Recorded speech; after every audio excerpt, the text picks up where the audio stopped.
Welcome to Face to Face. My name is Gail Bortz, and today we are interviewing Ray Meyer, who runs Meyer Law Firm, and he participated on his own by renovating the facade of his building. So, welcome, Ray. Nice to meet with you today. Good to see you, Gail. How is it that you came to own this building then, Ray, that you're in? I bought the building from my brothers Jim and Steve when they left, and so that was either 1995 or 96. I think I actually purchased it in 96.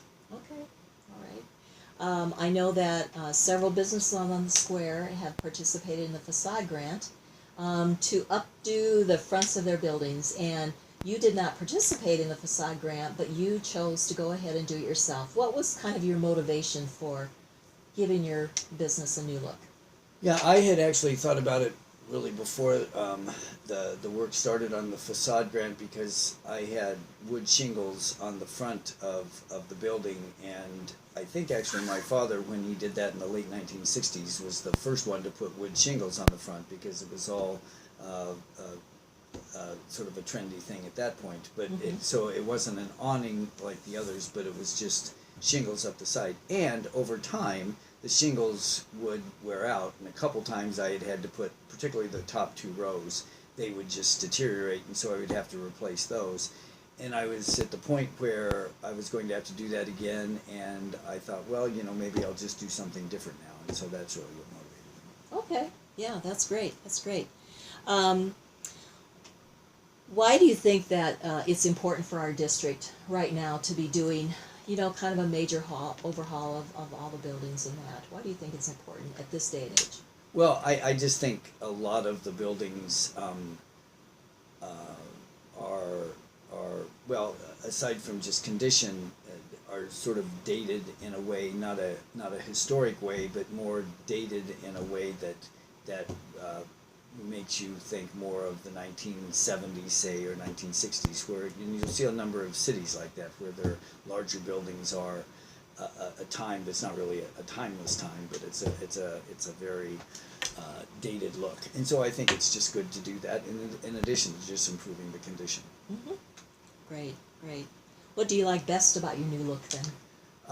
What I've been most pleased about is the masonry work in the middle, because what I wanted to do when I redid the facade, I wanted to leave the bottom part, the brick part, that my father had brick at the bottom and then the wood shingles at the top. But then I also wanted to restore, as near as I could, the original 1890s look of the very top of the building. And it was layered in a real interesting brickwork.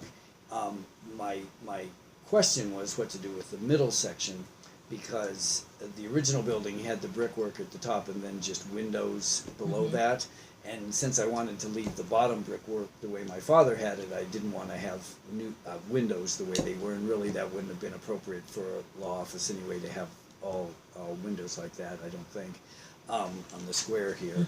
And so when I went to trying to combine the bottom part of the 1960s brick front with the 1890s look of the top, I asked the mason Mark Devilbis, who did the work on the front of the building, for ideas, and he came up with this idea of the brick patterns, where what we did was we took brick like the bottom part and took, it would be like three or four legs up into the center part, and then used brick, similar brick to what was at the top, coming down into the middle of that with different patterns. One pattern in the center, and then two sort of mirror image panel patterns on each side. And so that middle section, I think, is the part that I'm happiest about, because it allowed me to keep the bottom section the way my father had it, and combine with more of the historic look at the top. So that's what I'm happiest with. That's excellent, excellent. Yeah. What are your customers saying, or what do people in the community say about the look of your building now? Well, and I just was meeting with the client today, and she was telling me how much she liked the really the middle section, but the facade itself. I think the other thing I didn't mention was, one thing when we did the brick facade, it was very flat, and so we did see a real need to have awnings or just the fabric awnings over the windows to give it some depth, because Yes. otherwise it was real flat. Right, right. And your choice of color for the awning, was that your decision, or did you have some help with that? Because it's perfect. Well, yeah, I asked Elise the way I would about everything. So as many of us do. Yes, She knows. Yes. Right, right. So is there anything else that's next on your agenda as far as, updating your not your practice, but updating the building?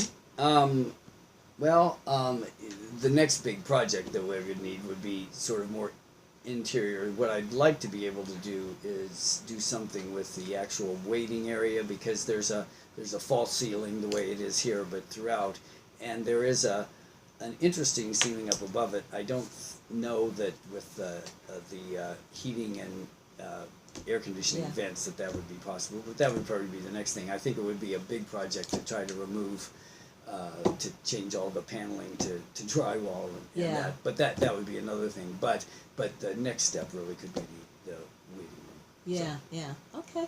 What piece of advice would you give any other new business owners on the square that maybe didn't participate in the grant but didn't really do anything to the front of theirs too? Is there any kind of advice that you would give to them? Well, I think it's just, don't be afraid to try to come up with an idea. If you're not fortunate enough to be able to participate in one of the programs, if that's not available at the time, look at different ways you can do it economically. And even if you do a small project, it's just something that makes everything look better. And everybody who does a little bit makes the square look better, and that's really the goal. Right. So. Well, thank you so much, Ray. It was a pleasure meeting with you, and we just want you to know that this place does matter to us. Thanks, Gail. Thank you so much.